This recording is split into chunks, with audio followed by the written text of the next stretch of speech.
ورسوله أما بعد قال النبي صلى الله عليه وسلم لا زكاة في مال حتى يحول عليه الحول একটা বিষয়ে অনেকেই প্রশ্ন করছেন, ফোনেও জিজ্ঞাসা করছেন, এসএমএস করছেন, ইমেল করছেন যে যাকাতের মাঝে এবং সাদকাতুল ফিতরের মাঝে কোনো পার্থক্য আছে কিনা। তো এই বিষয়টা সকলের সামনে স্পষ্ট হওয়া প্রয়োজন যে যাকাত এবং সাদকাতুল ফিতর এর মাঝে কি কি পার্থক্য রয়েছে, কোন কোন দিক থেকে ব্যবধান রয়েছে। কিছু পার্থক্য তো সকলেই জানি, তার মধ্য থেকে একটি অন্যতম পার্থক্য হলো যে যাকাতের নিসাব যখন কারো কাছে চলে আসে, যাকাতের নিসাবের মালিক যখন কেউ হয়ে যায়, তখন 1 বছর অতিক্রম হওয়ার পরে তার উপরে যাকাত ফরজ হয়, যাকাত আদায় করা ফরজ হয়। যে বিষয়টা রাসূল করিম সাল্লাল্লাহু আলাইহি ওয়াসাল্লাম তার এক হাদিসের মধ্যেও স্পষ্ট করে বলেছেন যে লা যাকাতা ফি মালিন হাত্তা ইয়াহুলা আলাইহিল হাউল। এই হাদিসটি জামি তিরমিজিতে এসেছে, সুনান ইবনে মাজাহতে এসেছে এবং সুনান কুবরানিল বাইহাকিতেও কাছাকাছি শব্দে এসেছে। যে হাদিস থেকে কথা স্পষ্ট হয়ে যায় যে নিসাবের মালিক যখন কোনো ব্যক্তি হয়ে যাবে তখন 1 বছর অতিক্রান্ত হওয়ার পরে তার যাকাত আদায় করতে হবে। কিন্তু সাদকাতুল ফিতরের ক্ষেত্রে এই 1 বছর অতিক্রান্ত হওয়া, যেটাকে আরবিতে বলা হয় হাউলানুল হাউল, এটা কিন্তু প্রয়োজন নেই। বরং ঈদুল ফিতরের দিন সুবহে সাদিকের সময় যে ব্যক্তির কাছে নিসাব পরিমাণ সম্পদ থাকবে তার উপরই সাদকাতুল ফিতর ওয়াজিব। এই পার্থক্যটা মোটামুটি অনেকেই জানি যে যাকাতের ক্ষেত্রে 1 বছর লাগে, কিন্তু সাদকাতুল ফিতরের ক্ষেত্রে নিসাব এর মালিক হওয়ার পরে 1 বছর অতিক্রান্ত হওয়া লাগে না। দ্বিতীয় নম্বর আরেকটা পার্থক্য যে কতটুকু পরিমাণ যাকাত আদায় করতে হয় আর কতটুকু পরিমাণ সাদকাতুল ফিতর আদায় করতে হয়, এই দুইটার মধ্যে যে একটা ব্যবধান আছে এটাও কিন্তু আমরা অনেকেই জানি, মোটামুটি সবাই জানি এটা, যে যাকাত আসে শতকরা 2.5%, 40 ভাগের 1 ভাগ, শতকরা 2.5%। কিন্তু সাদকাতুল ফিতরের একটা নির্দিষ্ট পরিমাণ আছে। হাদিসে পাকের মধ্যে যে 6টি বিষয়ের কথা এসেছে, জব, খেজুর, পনির, কিশমিশ এবং গম, এই 6টির মধ্য থেকে কোনো ব্যক্তি যদি জব, খেজুর, পনির এবং কিশমিশের হিসাবে সাদকাতুল ফিতর আদায় করতে চায় তাহলে তাকে 1 সা হিসাবে আদায় করতে হয়। আর যদি গম বা গমের আটা ইত্যাদির মাধ্যমে আদায় করতে চায় তাহলে তাকে নিসফে সা আদায় করতে হয়। এবং 1 সা এবং নিসফে সা এর পরিমাণ কি এটা আমরা অন্য এক সময় আলোচনা করব। অনেকে ইতিমধ্যে উলামায়ে কেরামের আলোচনা থেকে শুনেছেন। তো সেই হিসাবে আমাদের ইসলামিক ফাউন্ডেশন থেকে এই বছর সর্বনিম্ন 70 টাকা এবং সর্বোচ্চ 2200 টাকা নির্ধারণ করা হয়েছে। এটা কিন্তু যে হাদিসে পাকের মধ্যে যে খাদ্যদ্রব্যের কথা এসেছে সেই আলোকে এই পরিমাণটা নির্ধারণ করা হয়েছে। তো পরিমাণগত দিক থেকে যে একটা পার্থক্য এটাও মোটামুটি সকলেরই জানা। তৃতীয় নম্বর আরেকটা পার্থক্য আমরা এটাও জানি সকলেই যে যাকাত যার নিসাব পরিমাণ সম্পদ হয়েছে সেই শুধু আদায় করছে তার নিজের সম্পত্তি থেকে, কিন্তু সাদকাতুল ফিতর এটা নিজেরটাও আদায় করতে হয় এবং নিজের নাবালিগ সন্তান যারা আছে তাদেরও পক্ষ থেকে সাদকাতুল ফিতর আদায় করতে হয়। এই পার্থক্যটাও মোটামুটি আমরা সকলেই জানি।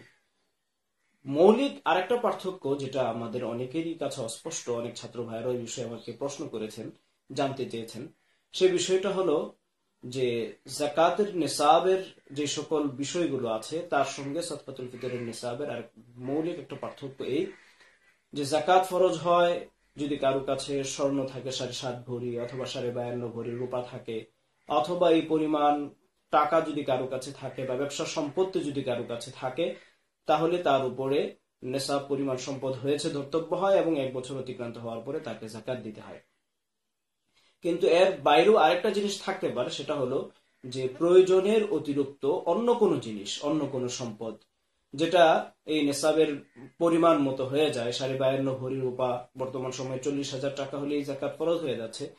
তো এই পরিমাণ টাকার কোনো পণ্য যেটা তার প্রয়োজনে লাগছে না, যেমন কারো কোনো একটা জায়গা কিনে রেখেছে, সে ভবিষ্যতে বাড়ি করবে, যে জায়গার মূল্য 40,000 টাকা বা তার চেয়ে বেশি। তো অথবা কারো কোনো ফ্ল্যাট আছে, যে ফ্ল্যাটের আয় তার প্রয়োজন হয় না তার জীবিকা নির্বাহের ক্ষেত্রে, অথবা কারো কোনো অতিরিক্ত গাড়ি আছে যে গাড়িটা সে ব্যবহার করে না, এমনি ফেলে রেখেছে, প্রয়োজনের অতিরিক্ত সেই গাড়িটা, অথবা তার দামি কোনো মূল্যবান জিনিসপত্র আছে যেটা পুরো 1 বছরও তার ব্যবহারে আসে না। এই যে স্থায়ী কিছু জিনিসপত্র যেগুলোর মূল্য নিসাব পরিমাণ হয়ে যাচ্ছে, এগুলোর কারণে কিন্তু কোনো ব্যক্তির উপরে যাকাত ফরজ হয় না। আপনি 5 লক্ষ টাকা দিয়ে একটা জায়গা কিনে রেখেছেন, ভবিষ্যতে বাড়ি করবেন, ব্যবসার উদ্দেশ্যে কিনেন নাই, তাহলে এই জায়গার কারণে বা এই জায়গার মূল্যের কারণে আপনার উপরে যাকাত ফরজ হবে না।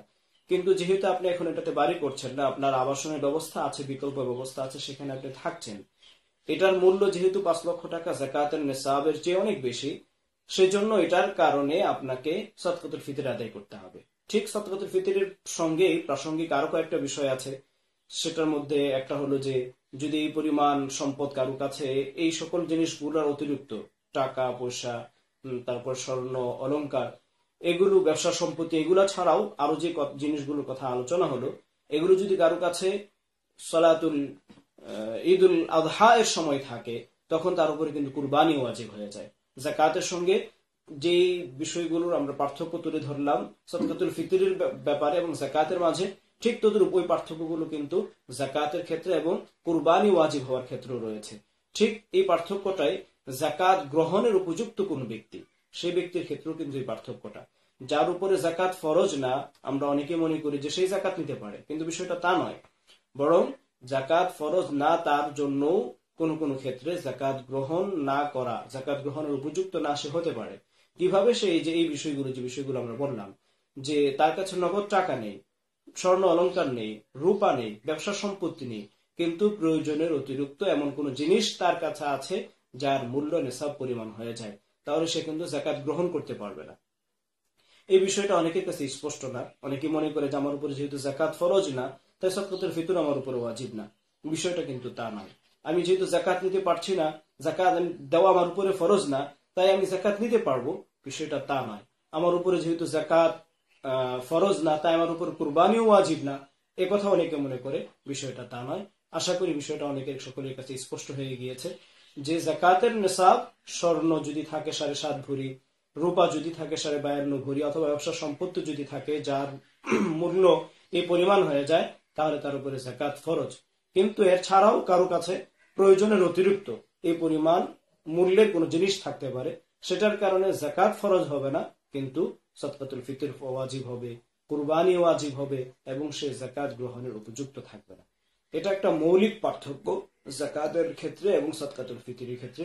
এই বিষয়টাই অনেকেই দুটোকে একসাথে মিলিয়ে ফেলেন। কেউ পার্থক্য নাই মনে করেন, আবার কেউ পার্থক্য থাকলেও কোন দিক থেকে পার্থক্য সেটা অনেকে স্পষ্ট করতে পারে।